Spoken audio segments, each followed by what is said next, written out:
네, 중국 경제가 미국의 관세 규제에도 수출 호조세를 보이면서 2분기에도 5.2%의 높은 성장률을 기록했습니다. 미국과 중국의 관세 휴전은 8월 12일까지죠. 불확실성은 남았지만 외국인 투자자들은 중국 증시에 몰려들고 있습니다. 중국 경제 실제로 좋아지고 있는 건지, 투자자들이 중국 증시에서 눈여겨보고 있는 분야는 무엇인지, 전가림 호서대 경영학부 교수 모시고 얘기 들어보겠습니다. 교수님 어서 오세요. 네, 안녕하세요. 반갑습니다. 자, 중국 경제 지난 1분기에 굉장히 좋았는데 잠시 일시적인 줄 알았습니다만 2분기도 5.2%네요. 꽤 높은 성장률처럼 보이는데 계속 트럼프가 관세로 중국을 지금 겨냥을 하고 있습니다만 별 영향을 안 받는 겁니까? 생각보다 성적이 굉장히 좋게 나온 거는 분명합니다. 우리가 둔화세를 예측을 했지만 그 둔화세가 그렇게 현격하지 않다라는 데 이제 시장에 어떤 공감대가 형성돼 있는데요. 그것을 판단하고 분석하는 데는 조금의 차이는 있는 것 같습니다. 예를 들어서 3월 달에 양회를 통해서 얘기한 5% 내외의 성장을 달성했다라는 측면에서 보게 되면은 2분기의 어떤 성장률은 상당히 좀 고무적이다라고 볼 수 있는데요. 문제는 트럼프가 4월 달에 해방의 날을 통해 가지고선 관세를 굉장히 많이 매겼지 않습니까? 145%가 중국은. 예. 그리고 한 달 뒤에 이제 제네바에서의 협상을 통해 가지고선 잠시 유예되는 듯한 모습을 보였어요. 그렇죠. 그 과정 속에서 중국의 어떤 기업인들이라든지 생산 시설에서 우리가 일반적으로 알고 있는 이제 밀어내기식의 선출하들을 아주 급격하게 이제 시켰다라는 것이죠. 앞당겨서 수출을 늘렸군요. 네, 그래서 그런 측면에서 보게 되면은 이런 것이 굉장히 영향을 미쳤다. 그리고 그것에 대한 그 내용들이 보통은 4월 말 5월 초 그리고 6월 달로 이어지면서 그것이 분명해졌다라는 걸 알 수 있습니다. 가장 대표적인 사례로 보게 되면은 이제 선출하가 되다 보니까 그 수출 물량에 대한 해운 운송비가 굉장히 높아졌다라는 겁니다. 그래서 바로 전분기 대비해 가지고서 한 30%가 높아졌다라는 거는 바로 그것을 증명하는 것이고요. 물론 중국 기업인들이나 생산업자들은 4월 달까지만 해도 굉장히 절망적인 그런 고통을 호소를 해왔는데 5월 달 들어서 이건 기회창이 열렸다. 그래서 그 기회창을 100번 활용해야 된다는 측면에서 수출을 굉장히 많이 이끌어냈다는 겁니다. 그러네요. 관세 폭탄이 실제로 터지기 전에 미리 수출을 좀 늘렸다. 땡겨서 수출을 했다는 얘기인데 중국 정부가 작년부터 보조금을 지급하고 적극적인 소비 유도 정책을 폈잖아요. 네. 근데 말씀하신 대로 선 수출이 많아서 그런지 6월 통계를 보면 소비 지표가 조금 부진하다. 그래서 앞날이 조금 그렇게 1, 2분기처럼 1분기, 2분기처럼 밝지 않을 수도 있다고 보던데 상황은 어떻게 보십니까? 네, 그렇습니다. 우리가 잘 알고 있다시피 이구환신이라 그래가지고선 오래된 물건들을 이제 새 것으로 바꿔라. 그러면 정부가 보조를 해주겠다. 보조의 내용을 지금까지 나온 자료를 보게 되면은 대개는 가전제품이라든지 통신제품에 집중이 되어 있었습니다. 잘 아시다시피 휴대폰을 바꾸거나 아니면 TV를 바꾸거나 냉장고를 바꾸는 그런 형식으로 나타났다라는 거죠. 그런데 그것이 한 3, 4개월 동안은 성적이 꽤 괜찮았습니다. 그런데 최근 들어서는 이미 거기에 대한 내용은 이미 시장에 반영이 됐고 오히려 최근은 이구환신에 대한 효과가 미미한 것으로 나타나고 있다는 것입니다. 또 한 가지는 중국 경제를 얘기할 때 부동산 시장을 빼놓고 얘기할 수 없는데 부동산이 참 안 좋았잖아요. 네, 여전히 안 좋습니다. 그리고 또 한 가지 우리가 얘기할 거는 트럼프의 등장 이후에 중국의 이제 그 기업들이 상당히 많은 감원을 했습니다. 그건 소비 심리에 굉장히 큰 영향을 미쳤거든요. 경기가 안 좋구나. 이런 안 좋은 상황에서 과연 어떻게 해야 되는가에 대한 그런 문제점들이 생겨났고요. 그리고 또 최근 들어서 아주 주목을 받고 있는 것 중에 하나가 카드의 그 지불 지연이라든지 아니면은 지체 현상들이 굉장히 많이 나타나고 있다는 겁니다. 연체가 굉장히 많습니다. 네, 그래서 그 연체 수준이 지금의 경제 상황을 대변하기도 하고 또 상당히 많은 소비자들의 어떤 소비 행위에도 영향을 미치는 것으로 나타나고 있습니다. 그러니까 말씀 들어보면 1, 2분기 성장률은 높게 나타났지만 이구환신의 효과가 정점을 치는 것 같으면서 하반기는 좀 낙관하기가 쉽지 않다. 조금 그렇게 좀 봐야 된다. 네, 그런 그렇습니다. 얘기네요. 뭐 둔화가 곧 닫힐 것이다라는 표현이 아마 적절할 것으로 보입니다. 이제 전반적으로 이걸 끌어나가서 12달에 걸쳐서 평균치를 내기보다는 오히려 앞에 걸 끌어오다 보니까 뒤에 소비가 돼야 되고 생산이 돼야 되는 것이 상반기에 이미 이루어졌다라는 것이죠. 그래서 하반기에 대해서는 둔화에 대한 걱정이 더 심각해지고 있다. 특히 뭐 중국 경제 하면은 계속 얘기하고 있는 것 중에 하나가 디플레이션인데 디플레이션에 대한 어떤 긍정적인 어떤 생각의 전환이라든지 시장의 어떤 판단이 여전히 불확실한 상황으로 전제를 하고 있다는 것이 지금 가장 큰 문제라고 볼 수 있겠습니다. 네, 중국 경제를 짓눌러 왔던 부동산은 지금 시장이 잘 바뀌지 않는다 그러는데 뭐 시진핑 주석이 부동산 개발 신모델을 서둘러 추진하라 그랬다는데 이게 무슨 뜻인가요? 네, 이제 뭐 우리식으로 표현하게 되면은 도시 건설 그리고 도시 계획과 관련된 정부 회의를 얼마 전에 주최를 하셨습니다. 그런데 그 과정 속에서 나타난 내용을 보게 되면 부동산 경기에 대한 우려가 반면 극단적으로 나타나고 있다는 것이죠. 빠른 시일 내에 부동산 시장의 정상화를 추진할 수 있는 방향을 찾으라는 것인데 사실 그게 쉽지 않습니다. 잘 아시다시피 3년간의 장기적인 그 팬데믹 상황 속에서 중국 사람들의 어떤 소비 성향이 굉장히 하락됐고 시장에 대한 어떤 믿음감이라든지 그리고 또 경기 불황이 굉장히 장기화될 것이다라는 것이 미중의 전력 관계 속에서도 증명이 되고 있기 때문에 일선 도시의 부동산은 그래도 좀 나은 편입니다. 성적을 보게 되면은 상당히 뭐 거래량도 증가하는 듯한 모습을 보이긴 하지만 2선 도시에서 4선 도시의 상황을 보게 되면 아주 중심가는 괜찮은데 그걸 벗어나면 여전히 안 좋다. 투자 대상이 될 만한 거는 괜찮다는 것이죠. 그래서 하반기 들어서 절벽에 가까운 어떤 그런 경기의 둔화라든지 하락이 이어질 것이다라는 그런 예측들이 많이 나오고 있습니다. 그러네요. 걱정이 좀 많은데 그동안 미국의 관세를 어느 정도 벗어나는 충격을 딛고 수출이 잘 되는 듯하지만 최근에 있었던 게 미국이 그 엔비디아의 저사양 AI 칩 H20을 이제 중국의 수출을 지난 4월부터가 막아놨다가 최근에 허용을 했잖아요. 네, 맞습니다. 그러니까 중국에는 이제 상당히 혜택을 베푼 것 같은데 그렇게 하는 대신에 미국이 받은 것, 중국이 미국에 선물을 준 거는 뭐 있었나요? 뭐 일종의 교섭은 상호주의의 원칙에 의해서 한다라는 측면에서 보게 되면은 미국도 분명히 받은 것이 있다. 그 대표적으로 우리가 히토류를 많이 얘기하는데 히토류에 대한 통제를 하겠다라는 중국 정부도 상당히 미국의 어떤 협상 과정에서 유연한 태도를 보였다라는 것이죠. 아직까지는 미국의 기대치에는 이르지 못한 것 같습니다. 아직은요? 네, 그렇지만 일단 이런 현상들을 우리가 보게 되면은 미중 간의 관계에 있어서도 주고받기식의 어떤 대화는 계속 지속되고 있다라고 볼 수 있고요.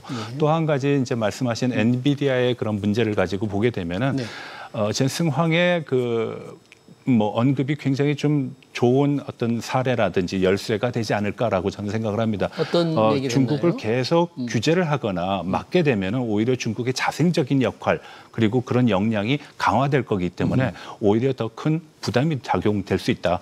차라리 뭐 미국산 그리고 첨단에 대한 의존도를 높여가지고선 그런 의존도 속에서 중국 경제를 이끌어나게끔 만드는 것이 훨씬 낫다라고 판단하는 것을 미국 정부에서도 상당 부분 수용한 것이 아닌가라고 생각합니다. 미국 제품을 계속 쓰도록 해서 미국에서 벗어나지 못하게 의존도 중국 기업들이 계속 의존하게 만들어야지 규제를 할 경우는 중국 기술이 좋은 기술을 다 자기 독립하고 자립한다 그런 얘기잖아요. 그렇습니다. 네, 실제로 그렇게 될 수 있을지. 지금 미중 관세는 서로 145% 위협했다가 지금 휴전 상태잖아요. 네. 이게 8월 12일까지인가요? 네.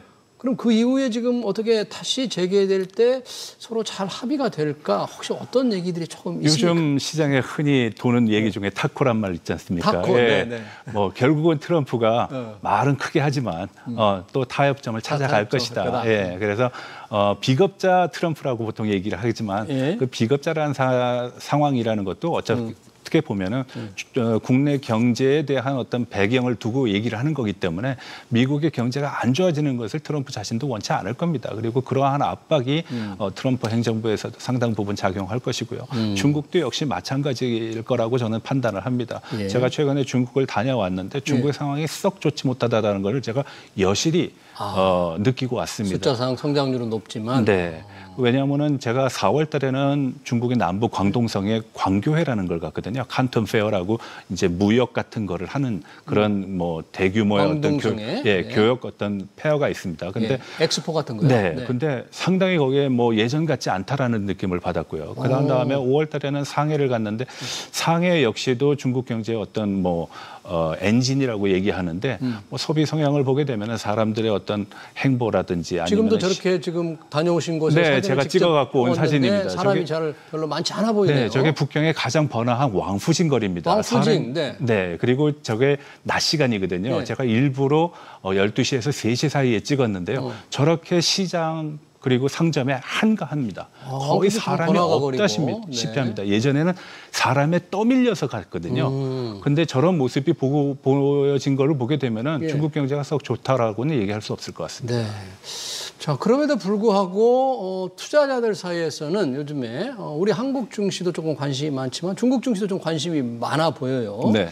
그런 것들이 아무래도 중국 정책의 영향을 받을 텐데 이달에 중국 공산당 정치국 회의가 예정돼 있다고 합니다. 상당히 중요한 정책 이벤트처럼 보이는데 혹시 뭐 추가적인 경기 부양책 이런 게 조금 나올 수 있을까요? 네, 아무래도 앞서 말씀드렸다시피 경기가 안 좋고 소비 성향이 굉장히 하락 둔화된 상황이기 때문에 아마 중국 정부의 입장에서 보게 되면은 경기 부양을 위한 또 다른 어떤 정책적인 압력으로 작용할 가능성이 굉장히 높습니다. 더군다나 지금 중국 정부가 그렇다고 그러한 정책을 시행을 안 한 건 아니거든요. 고정 자산에 대한 투자를 굉장히 많이 해왔습니다. 다만 5% 정도 되는 정부의 투자에 비해서 민간의 투자는 오히려 마이너스 0.3% 정도를 기록하고 있다는 측면을 보게 되면은 이게 좀 이게 형평성 있게 가고 있지 않다. 정부가 주도하는 거는 대부분 최첨단이라든지 아니면 미국과 경쟁할 수 있는 그런 신질 생산력이라고 그들이 얘기하는 산업 분야거든요. 가장 뭐 앞서가는 그리고 첨단의 그런 부분인데 민간의 어떤 투자라든지 민간의 어떤 인식은 정부의 어떤 그 정책과는 상당한 괴리가 있지 않는가라고 판단이 됩니다. 그러네요. 과연 어떤 정책이 나올지 또 추가 경기 부양이 나올지 지켜봐야 될 것 같고요. 한때 조금 투자자들에게는 귀를 쫑긋하게 만들었던 이 시진핑 실각설이 좀 있었잖아요. 네. 뭐 대만 언론을 통해서 좀 흘러나오고 여러 언론을 통해서 나왔는데 요즘 조금 좀 잠잠해졌습니다. 어떻습니까, 이게? 네, 이게 아마 4월 말부터 한 6월 중순까지 나왔던 몇 가지 사건들로 인해 가지고서 그런 보도가 된 것 같습니다. 예를 들어서 시진핑이 베라루스 대통령이랑 만나는데 전례 없었던 가족을 모두 보여줬고 그리고 또 브릭스 회의에도 참가를 하지 않았고 그리고 브릭스 회의. 그리고 뭐 여러 가지 얘기를 하는데 그리고 또 뭐 군부에 있었던 짱요샤의 어떤 세력 강화라든지 이런 거를 근거로 해서 실각설을 얘기하는 것 같습니다. 그렇지만 그것은 굉장히 제가 봤을 때는 근거가 좀 미약하다. 왜냐하면은 최근에 시진핑의 행보를 보게 되면은 뭐 유엔의 대표 그리고 EU의 대표 그리고 여러 그 정상들과의 만남도 있었고요. 그리고 또 최근 들어서 몇몇 회의를 진행하는 과정에서 짱유샤도 현장에 있었는데 짱유샤가 받아쓰는 그런 모습이 나온 적이 있습니다. 그건 뭘 뜻하냐? 아직 시진핑이 우리가 생각하는 것만큼 그렇게 힘이 빠진 상태는 아니라고 저는 봅니다. 그리고 올 9월 3일 날 있을 전승절 행사가 있는데 중국 3일. 정부에서 이미 굉장히 중요한 발표를 할 것이다라고 얘기를 했는데 그 발표가 시진핑으로부터 나온다라고 얘기를 했습니다. 그런 걸 보게 되면은 시진핑이 실각을 하는 사람, 레임덕에 있는 상황에서 과연 그게 가능한가라고 저는 봅니다. 네.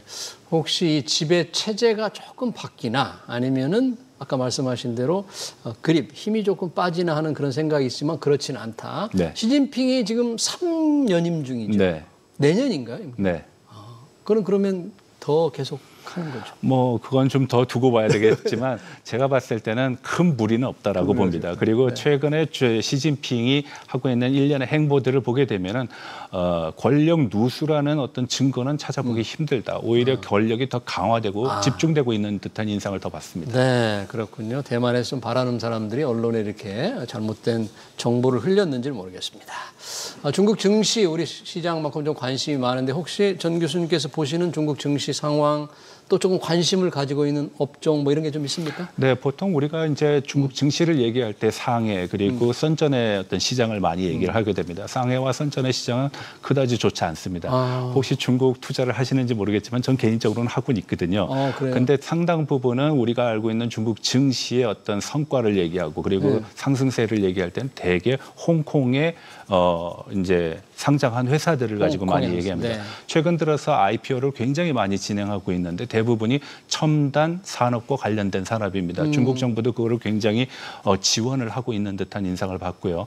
특히 미중 간의 전략적인 경쟁 관계에 있다 보니까 미국으로부터의 어떤 IPO는 상당히 어려운 상황입니다. 그래서 홍콩 증시를 통해서 IPO를 하면서 증시를 하는데 최근에 이제 중국 정부 그리고 중국 어떤 산업계에서 얘기하고 있는 거는 주로 이제 로봇 휴머노이드와 관계된 거, 반도체와 관계된 거에 대한 신규 상장 얘기가 많이 나오고 있고요. 그쪽 분야에 있어서는 성적이 꽤 괜찮다. 그래서 아마 중국 시장에 투자하시는 분들은 그다지 재미가 없다라고 판단하실 텐데 홍콩에 투자를 하신 분들은 과거의 ELS의 어떤 그 경험치와는 전혀 다른 굉장히 볼만한데? 라는 어떤 만족감을 받으실 거라고 생각합니다. 네, 홍콩에서 로봇이라든지 신기술 투자 IPO 기업들은 좀 활발하다. 그 부분에 좀 관심은 가져볼 만하다. 그런 말씀이네요.